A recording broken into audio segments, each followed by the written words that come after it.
Hola, bienvenidas, bienvenidos, bienvenides a Velada Metafísica, un podcast de conversaciones que nació a partir de la idea de que conozco personas muy interesantes y talentosas y me gustaría que compartan sus ideas con el mundo. El día de hoy estamos con Daisy, la primera invitada de un ciclo de maestras, ya que he tenido maestras que me han marcado mucho, Daisy entre ellas, y quiero que estas maestras vengan y compartan un poco de su visión sobre el mundo y sus quehaceres. Bueno, bienvenida. Gracias. Gracias, Y Is. cuéntanos de ti, preséntate. Bueno, no, primero como muy honrada de que me invites a este espacio, a esta conversación, al ciclo. Me parece muy lindo como ese reconocimiento que haces de tus maestras y la intención que tienes pues como de compartir con otros como lo que has aprendido, cosas que te han llegado. Y pues estar aquí me parece súper lindo. Entonces, primero, muchas gracias. Yo soy Daisy Pérez, yo estudié comunicación audiovisual y cine alternativo. Soy realizadora de video experimental, hago video danza, video poesía, video ensayo y también soy profe. Una convencida de que el arte sirve para muchas cosas y entre ellas para unir gente, para unir ideas, para transformar realidades. Entonces, digamos que le he trabajado a eso, con comunidades, con niños, niñas, con jóvenes. Entonces, tengo como ese doble perfil, soy creadora, pero también formadora y eso me gusta mucho.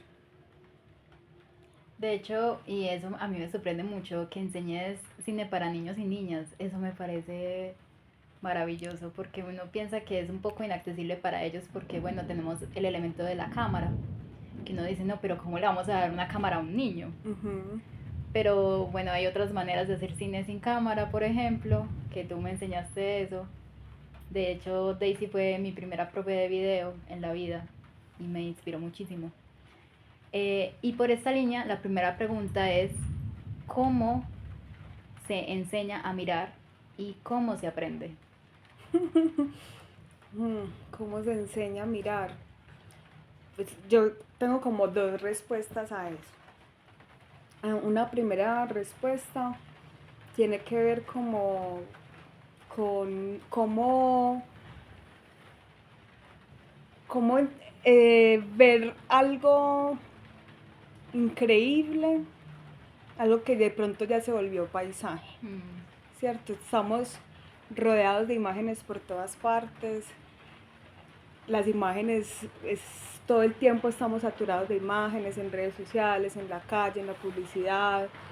Y cuando uno le pregunta a otra persona por qué las imágenes, o el para qué las imágenes, o tú por qué haces imágenes, ya sea en foto, en video, en ilustración, en dibujo, pintura, como que es como que es una pregunta que invita a la reflexión, pues, ¿para qué hago una imagen?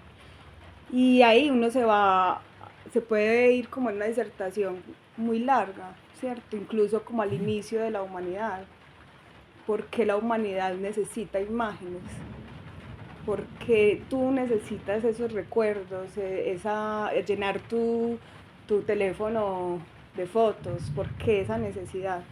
Entonces ahí se dan muchas respuestas. Es una respuesta ante la muerte porque queremos conservar cosas como si fueran vivos, representar realidades. Pero también es una respuesta a fenómenos como los sueños. Es que yo cómo hago para explicarle al otro que tuve esta experiencia, que no tengo ni idea qué fue lo que pasó mientras dormía. O para representar cosas de la imaginación, ¿cierto? Entonces cuando empiezo como a hacerle esas preguntas a los niños, a las niñas, a los adolescentes, y empiezan esas preguntas, se deriva la pregunta es, bueno, entonces ¿tú qué quieres inmortalizar? En este momento de tu vida, ¿qué quieres guardar en una imagen para que quede ahí, en ese formatico? ¿Cierto? Entonces ya cuando tú te haces esa pregunta es como, ¿qué me interesa? ¿O cómo veo yo el mundo?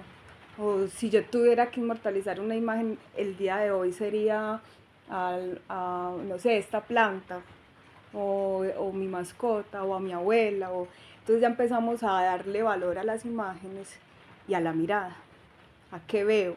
¿Qué inmortalizo? ¿A qué le doy campo en este formato, en cualquier formato? Entonces, eso por un lado. Y por el otro lado, hay un cuento que a mí me marcó mucho de Michael Ende, que se llama La Escuela de Magia. A mí la magia siempre me ha interesado mucho. Y en la escuela de magia hay un profesor que le enseña a sus estudiantes a hacer magia. Entonces él les dice como finalmente la enseñanza es, solo se hace magia si eso que tú quieres lograr es tu verdadero deseo. ¿Cierto? Ahí el asunto es encontrar el verdadero deseo. Sí, él habla mucho de eso. Ajá. En La Historia Interminable también. También lo hace. La búsqueda de la verdadera voluntad es tremendo. Exacto. Es eso, es la verdadera voluntad. Y la verdadera voluntad está muy ligada a lo vital y al tema de que nos vamos a morir. ¿Cierto? Entonces tienes esta vida. ¿Cómo la vas a vivir? ¿Cuál es tu verdadero deseo? ¿Qué quieres hacer? Y en eso, en relación a la imagen, es como, tienes estas realidades, múltiples realidades. ¿Cuál es tu voluntad? Y pongamos la voluntad en los ojos o en los oídos en el caso del audiovisual. ¿Cuál es tu voluntad de inmortalizar qué? ¿Cuál es tu interés? ¿Cuál es tu verdadero deseo? Entonces, creo que no se puede ser como muy abstracta la cosa, pero va más como por ahí, para mí, ¿cierto? Entonces yo empiezo siempre preguntando, ¿por qué los televisores son cuadrados y no circulares, triangulares? ¿Por qué no tienen otras formas? ¿Por qué representamos en este formato? Porque siempre vemos, entonces es que vemos como así. Yo seguro, ¿cómo es la mirada? ¿Cómo vemos el mundo? Y entonces ya cuando uno empieza a ser consciente de que hay una mirada y de que todos tenemos una mirada y que esa mirada marca nuestra subjetividad, ya ahí ya se despierta una voluntad, se despierta un verdadero deseo y ya, déjalo ser, engómese con eso. Creo que por ahí iría la cosa. Sí, definitivamente sí. Porque ya lo técnico, yo creo que lo técnico es muy valioso.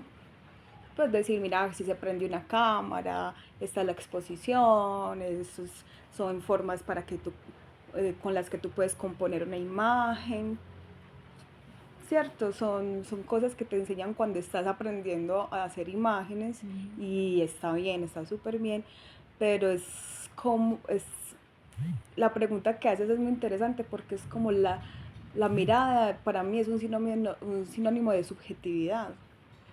Y cómo eres consciente de que la mirada del mundo solo la tienes tú. Esa mirada de ese mundo solo la tienes tú. Entonces, y valorar cómo lo miras también. Entonces, es eso, como obviamente la parte técnica y el engome por lo técnico, pero también despertar preguntas sobre la propia mirada, más que decirte, mira, es que así funciona. Ajá. Es como jugar con las preguntas y con las respuestas que los mismos estudiantes se dan. Y entrenar como esa voluntad, ¿no? Como entrenar la intuición. Sí. Pensar, bueno, por ejemplo, cuando veo una película, ¿qué es a lo que más atención le presto? Ajá. Las manos, los vestuarios, la voz, los animales. O cuando salgo a la calle, ¿qué es lo que más me gusta mirar? O qué objetos me generan un placer que no entiendo. O sea, como eso de lo que uno realmente no entiende. Lo que te genera como un misterio que tú necesitas completar la imagen porque si no, no te hallas. Exacto. Sí. Algo pasa dentro de uno cuando no dirijo la mirada hacia esto, o cuando tengo que privarme de esto, algo pasa muy adentro que me mueve y me sacude, y entonces yo pienso, no, esto lo quiero volver a ver otra vez. A mí me pasa mucho, esto es algo personal, pero lo traigo a colación. Me gusta mucho decorar mi habitación. Y hace poco mi pareja se mudó conmigo y bajamos todo. Y eso me desreguló a un nivel que no te imaginas. Pintamos la pared y todo de blanco. Y yo pensaba como es que estas imágenes me acompañan, son mis amigas, me hablan. Entonces en esa línea pienso como qué imágenes quiero que me acompañen en el camino, como si uno le cogiera la mano a la imagen y bueno, vamos por este camino juntos y juntas. Sí, y eso que dices del espacio, yo también soy como, hay una de las premisas del hermetismo que es muy conocida, pues, y es como es arriba, es abajo, como es abajo, es arriba, y yo la complemento como es arriba, es abajo, como es abajo, es en todas partes. No es solamente esta direccionalidad, sino que hay muchas direccionalidades. Y yo la entiendo. Una forma de interpretar esa premisa para mí es como el espacio, lo material, es un reflejo también de lo mental, ¿cierto? Y yo también soy mucho de estar cambiando cosas o dejar eso, que eso sí lo necesito ahí, que nadie me lo mueva, y que el espacio sí, al menos para mí, lo aplico en mi casa, es son síntomas, como está en mi casa, son síntomas de cómo estoy yo, de lo que está pasando conmigo. Entonces leer la casa también es como leerme a mí, es un poco así. Y claro, uno la llena de imágenes, la llena de colores, la llena de plantas en mi caso, finalmente de cosas y seres que me acompañan, y que me acompañan y que me reflejan ahí, que yo me veo ahí también. Bueno, Daisy da también talleres de videodanza. Como dijiste al principio, te gusta mucho la videodanza, Sí. exploras la videodanza. Y la segunda pregunta va orientada como a eso de la relación entre el video, la danza y también el movimiento. ¿Cómo danza una cámara? Tremenda pregunta. No sé, yo creo que hay muchas respuestas para esa pregunta. No. Es que esa pregunta me hace pensar es cómo danzan los cuerpos y también que cualquier cosa se puede considerar un cuerpo. Sí, desde que pueda cobrar por cualquier razón movimiento. Entonces, en ese sentido es ver la cámara como un cuerpo, incluso como un personaje. Y dependiendo de ese personaje que está sintiendo, que está experimentando, pues se va a mover. Entonces, dependiendo de lo que tú quieras expresar, pues la cámara se va a desplazar, se va a mover, va a girar. Va a temblar. Va a temblar, sí, o sea, es verla como un personaje que está en movimiento y que siente, y que está experimentando y que está teniendo acciones en un sentido narrativo, por ejemplo. Pero eso es un tema de investigación total, pues como porque también tiene muchas formas de asumirse. Y dependiendo, o sea, yo como artista la puedo asumir en un proyecto de una forma y en otro proyecto de la cámara la puedo asumir de otra forma. Es una observadora o acá es un personaje que está ahí o estas cámaras, no sé, que hay un espacio con muchas cámaras y las cámaras son las que están habitando ese espacio. Entonces, yo creo que darle movimiento a la cámara es personificarla. Ahorita que estábamos hablando de figuras retóricas, yo creo que es personificar la cámara, darle una vida. Mira que nunca había pensado en hacerle un perfil de personaje a la cámara. Imagínate. Por ejemplo. Entonces escribirle los antecedentes, sí. el estrato socioeconómico. Todo, hacerle todas las preguntas que tú le haces a un personaje, hacérselas a la cámara. Y sí, sí. Como desde dónde mira, cómo mira. qué le interesa. Ujú. Lo mismo que hablábamos ahorita, ¿cierto? Como cuál es la voluntad, el verdadero deseo de esa cámara. Ajá, y que no tiene que ver con el operador, Ajá, ni con el director de no, foto. O sea, es como, ¿qué pasa si personificamos este cuerpo a un nivel en que tenga el libre albedrío? Bueno, ajá. no lo va a tener porque... Pero se va a representar sí, ese o sea, libre. de entrada nosotros estamos diciendo, ella quiere mirar algo, Ajá, porque nació para mirar. Ella sí. nació para mirar, ¿cierto? De hecho, es como uno de los objetos que nació para mirar. Se creó para mirar. Entonces vamos a especular qué quiere mirar esa cámara y qué relación tiene, por ejemplo, con el personaje que Ujú. está en cuadro, porque qué pasa si la cámara odia al personaje. Por ejemplo, si son antagonistas. Ajá. Sí. ¡Ey! Sí, Está algo bueno. hizo. Sí, Sí, sí. sí. Interesante. Bueno, yo soy fiel seguidora de tu trabajo en Almitas, que es tu proyecto creativo. Y me gusta mucho la relación que hacen entre el audiovisual y el sueño. Entonces, cuando estaba generando pues, las preguntas para el encuentro de hoy, me preguntaba, bueno, es que ellas cómo llegan a esas imágenes, cómo traducen el mundo de los sueños, que es tan abstracto y tan difuso y tan difícil de decir en algo tan concreto como hay unos personajes que se mueven, hay un espacio, hay una voz, hay una música. Entonces, quería preguntarte cómo convertir un sueño en una idea y creación. Ok, bueno, con Almitas, que es un colectivo que tengo con mi hermana y con mi amiga Lina Betancourt, yo creo que la línea de nosotras ha sido muy por el surrealismo. Empezamos, el primer video de danza que hicimos lo escribimos con una técnica muy tradicional del surrealismo, que es el cadáver exquisito.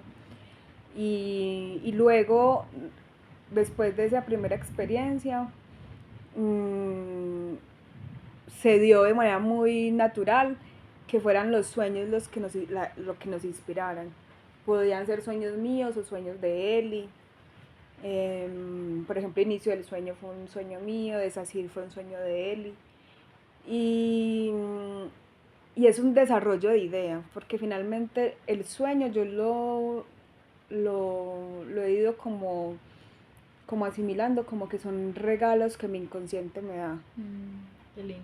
O sea, es como, vea, entreténgase y para que interprete, para que derive, y son gérmenes de ideas, porque finalmente, así tal cual yo viva el sueño, no va a ser muy difícil representarlo, pero sí me da la atmósfera, me da la contradicción, me da eh, sí, como el germen de donde ya empezamos a derivar y a desarrollar la idea. El caso de Desasir, yo lo cuento mucho porque a mí me pareció súper lindo como se dio. Eso fue una mañana y Elisa se despierta así como súper movida porque ella tenía una pesadilla y mientras desayunábamos ella me cuenta el sueño y yo mientras la escuchaba, un poco extraño, yo la escuchaba y yo veía la película. O sea, yo me lo contó, además como ella es tan histriónica y ella tiene un manejo de su cuerpo que lo ha estudiado, que lo entrena, y ella me lo contaba y se movía y yo, pero es que esto es un video de danza. Y ella termina de desahogarse y yo le dije, pero Eli, eso es un video de danza. Y yo, pero te acabo de contar una pesadilla. Yo, sí, pero yo vi un video de danza. Y ya a partir de ahí, y de hecho ahí lo empezamos a escribir de una, tan. Esto pasó, es una mujer que está huyendo por unos pasillos y cierra unas puertas y pasa por muchas emociones y al final se libera. Entonces sobre esa idea empezamos ya un trabajo de síntesis, ¿cierto? Entonces es como, bueno, no son puertas reales, ¿cómo vamos a representar esas puertas? Entonces ahí ya viene el equipo muy teso también como de fotografía y de arte. ¿Qué tal si lo hacemos con luz? Y bueno, entonces son portales de luz. Y eso me gustó porque le daba mucho sentido. Y ya lo lindo de Desasir fue como ir a tanta información, ir quitando capas para que quedara lo justo y que eso justo lograra comunicar lo que el sueño me transmitió cuando Eli me lo contó y lo que ella también vivió. Entonces en ese sentido fue muy de abstracción, de síntesis y de abstracción. El inicio del sueño fue más como, porque ahí experimentamos con la animación cuadro a cuadro, fue más la atmósfera del sueño y cómo representarlo con una técnica muy específica que era la animación cuadro a cuadro, que no está en todo el corto, pero sí en unos momentos, y ya jugar con cosas como contradecirnos, contradecir la imagen o hacer un contrapunto de la imagen con el sonido.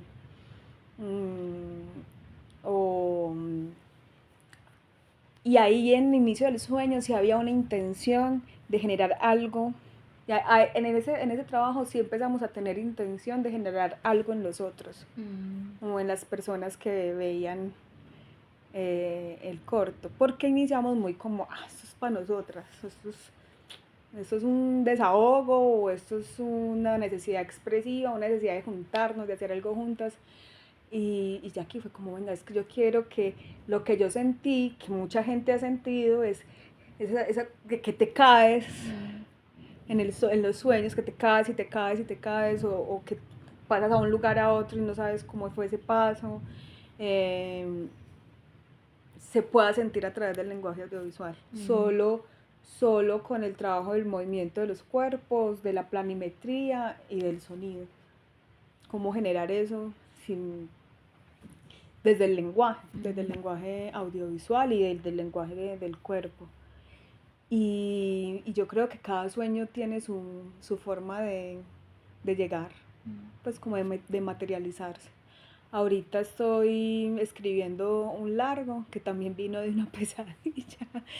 Y aquí estoy en ese momento de desarrollo de la idea, donde tengo el germen que fue la pesadilla, que además fue una pesadilla que me movió un montón y me dijo, yo soy la próxima película, o sea, es que te estoy confrontando, ¿no te gustó? Te estoy confrontando, esto es lo que vas a desarrollar.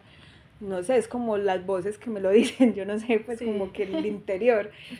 Y entonces estoy en un proceso de, bueno, esto que soñé, buscar referentes, y desarrollar los personajes, conocerlos más, hacerles preguntas. Entonces sí, o sea, como para concluir ahí, es como que el sueño finalmente es como un regalo, como una semilla, y ya de ahí ya él mismo te va a dar la línea para desarrollarlo, sintetizarlo, abstraerlo o exagerarlo, pues dependiendo como de la naturaleza y la identidad del sueño. Y que siento que tiene mucho que ver también con la intuición y con alimentarla, porque se alimentan tanto, se le escucha. Sí. Y que ustedes le han hecho caso, porque bien, pues podrían vivir como el resto de nosotros los mortales, que tenemos un sueño y no hacemos nada con eso. Pero bueno, esto es una invitación también como a escuchar esos sueños y a ver qué pasa con ellos, porque es como una expresión súper creativa, donde uno no está haciendo un trabajo creativo, no es como que tú te sientas, sino que simplemente sucede como por debajo. Sí, no. Yo creo que sí es un trabajo creativo del inconsciente. O sea, sí, el inconsciente sí crea la imagen. Creo yo, pues no sé, o sea, con toda la información que viene de todas partes, porque yo a veces siento que el inconsciente lee primero que el consciente. O sea, el inconsciente se da cuenta de todo lo lee, pero está ahí. Y hacerlo consciente, yo creo que ese es el proceso del sueño. Creativo, como... O sea, el inconsciente se alimenta de imágenes, de sueños, de experiencias, de olores, de toda la estimulación sensorial, de todo lo que estás viviendo, de las emociones que estás tramitando, y empieza a crear imágenes y te las regala. Yo lo veo así, ¿cierto? Es como, entonces sí es una forma, sí hay creatividad ahí, aunque no es una creatividad consciente. Ajá. No sé si va por ahí la cosa. Mira que eso me hace pensar como la gente que dice, no, es que yo no soy una persona creativa. Ujú, A mí eso me parece imposible. ujú, Me parece imposible que exista alguien que no sea creativo, porque todos soñamos a fin de cuentas. ajá, Así no recordemos nuestros sueños. Todos estamos soñando y es como una configuración de eso, de todo lo que recogemos, creativa. Es una ajá, configuración creativa. sí, Bueno, cuéntanos cuáles son los autores y las autoras que te inspiran. bueno. Ahorita lo mencioné, a mí mi hija Ende me marcó mucho. Hace poco me volví a ver la historia interminable, la viejita, pues porque van a sacar un remake. Yo también me la vi hace poco. Y yo, pucha, o sea, volví a llorar, volví a conectar, o sea, es como que sigue súper vigente en mi ser esa obra, y aunque uno la lee en la adolescencia, cuando está pues más chiqui, es como, yo creo que es una obra a la que hay que volver, porque eso es para todo el mundo. Eh, y me marcó mucho él, y sobre todo la historia interminable, porque cuando empecé a escribir y a escribir para niños, por ejemplo mi trabajo de grado se llamaba la serie fantástica, entonces era trabajar con los seres fantásticos, y yo haciendo ese trabajo entendí que esta no era la única realidad, sino que en la imaginación hay un montón de realidades que son súper válidas y que sí existen, o sea, son reales, o sea, darle esa validez de realidad. Entonces, cuando yo hice ese clic como creativa, como es que esto que estoy imaginando, o este personaje que está aquí hablándome, que la estoy viendo y que la estoy describiendo, existe, Amorita existe en su plano, en su universo, y darle esa validez. Yo creo que darle esa validez también ayuda a concretarlo, a concretar las cosas en los tiempos que sean necesarios, ¿cierto? Pero darle esa validez es comprometerse con esas imágenes. Comprometerse. Sí, es comprometerse que son reales, que hay que alimentarlas, que hay que darles forma, color, luz, y que de alguna manera ellas están ahí, pero no, es como un diálogo, ¿cierto? Eh, no sé, se salen de uno, se están afuera, no sé, eso no lo sé, pero, pero cuando yo entendí como, y a mí Mijael me ayudaba a eso, como es que eso es una realidad, existen, y nos comunicamos, y son mundos que se comunican, eso me parece muy bello. Eh, Eso como en el germen como de la escritura, de la creatividad, de la creación de los universos, que pues como yo no estoy como tan, o sea, mi interés no está en esta realidad tan concreta, no ha estado en esta realidad tan concreta, de pronto porque, no sé, me parece difícil de asumir. Eh, entonces me he ido a otras realidades y son igual de concretas, pero en otras formas, ¿cierto? Entonces, por ese lado, Mijael Ende. Vi una película que a mí me cambió la vida, que la he visto muchas veces, que siempre que la veo cosas diferentes, que me divierte un montón. Se llama Así en el metro. Y hace poco también la volví a ver y la escena final es un caos, es demasiado punkerizada, aunque no pareciera, no, que no tiene una estética punk, pues, pero eso es un desatín, o sea, es Sí. acabar con todo, porque sí.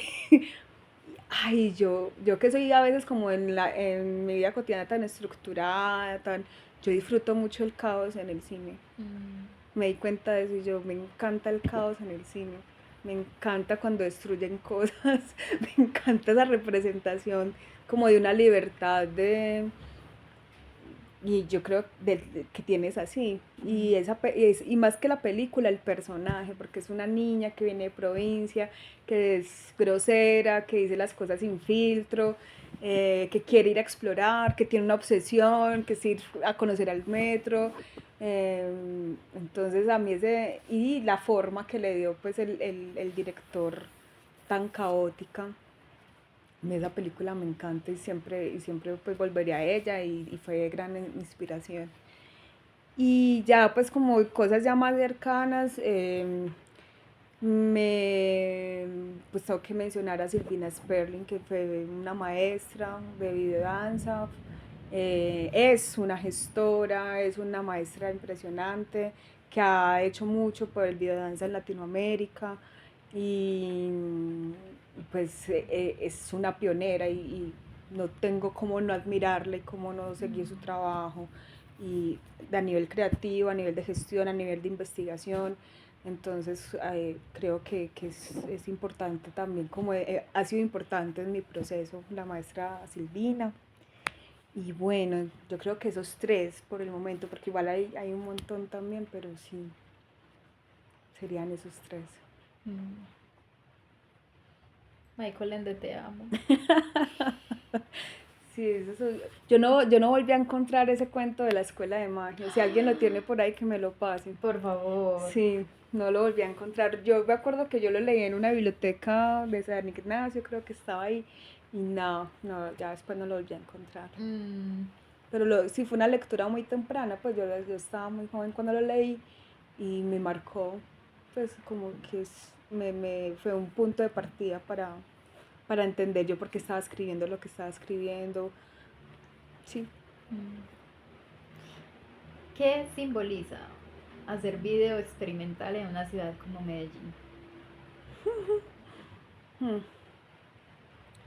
Uy, yo creo que va a sonar cliché, pero simboliza terquedad y simboliza resistencia y simboliza querer hacer lo que a uno le dé la gana con lo que puede, con lo que hay. Sí, yo creo que, a ver, es que en el contexto del que yo vengo, inclinarse por hacer cualquier arte ya era una osadía, pues. O sea, a nivel familiar, a nivel de contexto, pues no en nuestra casa no hay herencia artística por ningún lado. Entonces, como ese primer inicio de como familiar, como cuando uno ya se va perfilando, como es que a mí me gusta la creatividad, yo quiero estudiar esto, es como que no se entendía muy bien qué estaban haciendo. Luego mi hermana estudia danza y tampoco se entiende y como que las dos muy raras, muy... Entonces desde ahí, desde lo familiar, ya empezó una pugna pues por validarse uno mismo, sus intereses. Y como no hay esa tradición y no hay ningún referente, entonces buscarlos afuera. Y aún así, como ser muy fiel a querer hacer lo que uno quiere. Cuando yo salí de la universidad, yo empecé a trabajar como realizadora y pues uno está trabajando para una empresa o para un canal de televisión o para una compañía, uno tiene una línea. Mira, es que estas son las notas que tienes que hacer o estos son los videos que queremos que hagas. Y yo estaba conforme con eso, pero yo necesitaba compensarlo con algo. Yo necesito, o sea, era como, listo, yo trabajo en esto, pero yo necesito compensar mi necesidad de expresión. Entonces siempre lo he tenido así, o sea, yo estoy trabajando en proyectos, pero siempre estoy pensando en cosas mías que yo quiero hacer porque me nacen, porque hay algo en mí, lo que vos decías, hay algo que te dice como que te impulsa a hacerlo, el verdadero deseo, ¿cierto? Entonces, sí, ahí empieza la resistencia y la terquedad. Y bueno, yo te hago este video, pero entonces necesito compensar darme mi licencia poética. Necesitaba darme mi licencia poética porque si no, sentía que como que no estaba haciendo yo, o que me estaba entregando pues como una cosa que no era mía. qué importante eso de la licencia poética. Siento que debería de generalizarse más esa necesidad, porque hay como una frustración que muchas veces no identificamos. Bueno, a mí no me sucede porque todo lo que hago es una licencia creativa, como que yo afortunadamente casi nunca hago cosas que no quiero hacer. Y cuando me toca hacerlas es como que tengo otro montón de cosas que sí quiero hacer. Pero pienso mucho como que ahí viene, por ejemplo, la pedagogía de enseñar que eso es posible y que es igual de válido que todo el resto de cosas que uno tiene que hacer, que considera trabajo. Por ejemplo, yo lucho mucho con esta idea del mundo real, que dicen tanto, como, pero es que cuando estés en el mundo real tal cosa. Y yo digo, pero, o sea... Pero es que ¿en qué mundo estoy entonces? Exacto, o sea, el mundo en el que he vivido toda mi vida, entonces, ¿qué ha sido? ¿Qué ha sido? Porque, y pienso en esto que decías de estos otros universos que son igual de válidos que este, es solo un espectro de universos. Es como el trabajo no tiene que ser horrible. O sea, trabajo no es igual a horror. Y sin embargo nos han vendido que así es. Y es como, es así porque hay un montón de condiciones precarizadas, ¿cierto? Y hay un montón de necesidades que tenemos como trabajadores y trabajadoras que no se están cumpliendo, pero no es que el trabajo per se sea una cosa espantosa. O sea, podemos encontrar trabajos que disfrutemos y que sean justos con el intercambio energético y económico que estamos obteniendo. Y me parece muy importante esto como otra invitación. Hoy estamos modo invitación creativa. Si tienes un trabajo que odias y no te puedes salir de ese trabajo, date una licencia creativa. O sea... Pero es que mira que ahorita que estábamos hablando de la voluntad, me haces, con eso que comentas, me haces relacionar algo, me llevas a relacionar algo y es como cuando vos estás en un trabajo que es un pedido de alguien, un encargo, ¿cierto? Estás cediendo parte de tu voluntad y estás casi que volviéndote un medio para la voluntad de otro interés, ¿cierto? Que eso puede estar bien, uno se puede disociar, eso está bien, no hay lío, ¿cierto? Pero es como listo, yo te entregué por estas horas mi voluntad, en estas horas que yo tengo mi voluntad que es mía, yo necesito hacer lo que a mí me dé la gana. Entonces, no sé, vamos a hacer videodanza, un videodanza bien loco que salió de este texto que escribimos mientras nos tomamos una cerveza y que así pasó el primer videodanza, ¿cierto? Entonces, y darle valor a eso, porque es tu voluntad, es lo que de verdad querías hacer, o lo que de verdad te fluyó, o lo que de verdad querías expresar. Siempre he tratado como de estar compensada en esos, porque cuando no lo estoy, o solamente estoy trabajando, o solamente estoy a merced del pedido, es como extraño mi voluntad, extraño mi verdadero deseo, extraño poner mi energía donde verdad, no donde verdad no, sino donde me gustaría tenerla. Entonces sí, como que vuelvo y lo junto con el tema del deseo. Se puede disociar, yo creo que sí se puede disociar y es una forma también de saber llevar esto, porque si no te perdés o te invalidas como persona creativa. Y está lindo pensar que una licencia poética no tiene que ser el corto, no tiene que ser el largo, no tiene que ser pues la gran obra, pero siempre hacer un ejercicio de poner la voluntad donde de verdad la quieres poner. Algo así, no sé. Me encanta. ¿Algo más que quieras compartir? Ay, no sé, no. Bueno, de pronto sí, ahorita mencionábamos como el tema de enseñar. Pues yo todavía no tengo muy claro qué es enseñar. Como así como súper definido, no. Pero sí siento que es como un intercambio. Y cuando como maestra o como formadora, facilitadora, el nombre que le quieran poner, yo no siento ese intercambio, es como que no hay, entonces no hay como un proceso y que puede pasar, ¿cierto? Un intercambio puede ser, yo te pregunto una cosa, tú me contestas con otra pregunta, vamos a corcharnos entre los dos y a buscar respuestas, ¿sí? O yo hago una pregunta y los niños, las niñas o las jóvenes, las personas sacan unas preguntas que a mí me maravillan. O verle una cara de asombro a un niño porque vio un taumatropo. Para mí eso es un fenómeno porque es que este niño nació viendo celulares y ve un taumatropo y se maravilla, ¿cierto? Es como que aquí hay algo, aquí hay algo. Ahorita las personas que son nativos digitales de pronto no tienen claro de dónde vienen las imágenes o por qué podemos ver imágenes en movimiento, qué condiciones se juntan ahí para que existan televisores, celulares y todo esto.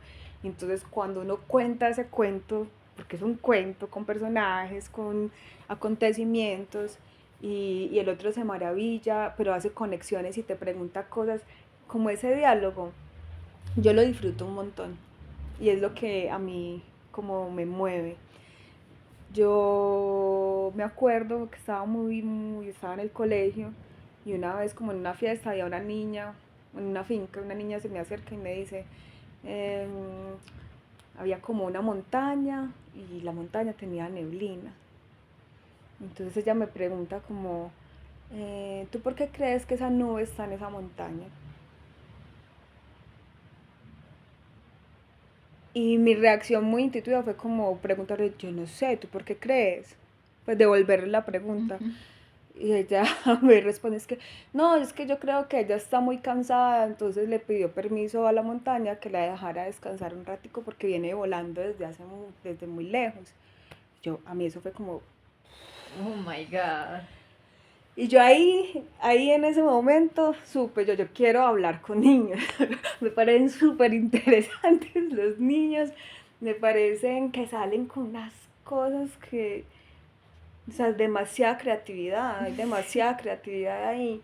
Entonces, cuando yo pienso como soy educadora, yo no, ellos me están enseñando a mí, ellos me están llenando de imágenes, tienen un montón de imágenes y de cosas para explicar el mundo desde lo narrativo, desde lo visual.